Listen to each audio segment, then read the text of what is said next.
Okay guys, maupay nga adlaw aton nga tanan mga igsoon. So yan ditikat to kami na fishpin na ginihimuhan barangay San Andres.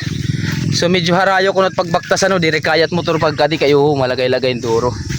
So naton bubuhaton yan tatagan talaga naton hin oras ug panahon pagkadto pagbisita kay para liwat niyo makita mga igsoon kung gaano na kaupay or ano nan update sa nira gintatrabaho. Magindidihanon kalsada gintatrabaho liwatan aton mulupyan mga barangay na rumbakan mga igsoon bisan niya kapitan sigit pag pinanulsok kikita kung gaano pinta kasi lang kami dili ha. oh pinta kasi ini Pinta kasi. adi shout out mga taga barangay na rumbakan natin mga masingganer Equipment. Mano ito? shout out alin at kapitan nagpapasiuna gud diha pag trabaho sanglit mga trabahador paspasal ti trabaho para sumunod sing pangani a good leader is a good follower. All right, salamat sa Diyos. Salamat ang tanan nga nagkita nga sumusuporta. Pa Facebook, pa TikTok, pa YouTube, pag-follow nga subscribe na. Ikaw mo nga tanan ang rason, anak kong mga kaigsuon. Kung kay ano ang Claridel Bagahe Channel nagpapadayo. Salamat sa Diyos sa unahan tanan-tanan, ang mga higayon ng blessings nga nasumpungan. Pinaagi ha iyo, mga igsuon ko, damo pa na basog video ang makikita niyo. Magupay na tanawin ug mga pasyadahan, ay iba-iba na baliw atong ginaagian. Mga kalsada ug mga kanta, mga talentuhan bata ug mga istorya. Adi nagiyamirang payag-payag siyempre wala nila dito. So ang mana ni sinisirmira nga pispan na ginihimo. Mga igsuon ko, mga igsuon ko, salamat ha iyo. Salamat, salamat, salamat.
Ay, salamat sa Diyos mga igsuon. So amad to ana fishpin na ginihimo didiha naton na barangay San Andres. Mulup yun barangay San Andres na kundiin damo po init makakatagamtam hiningaton mga kaisdaan na ibubutang didihan naton.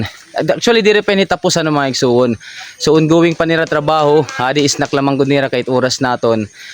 Insakto na gud na pan pa isnak. So mapapansin po niyo mga igsuon duha po inihiya ka hagna na kundiin medyo halaro minihi maupay po inihiya kaya didi San Andres waray pa po didi fish pen na ginhihimo tugod-gud man kay harayo ito na dagat didi amon barangay.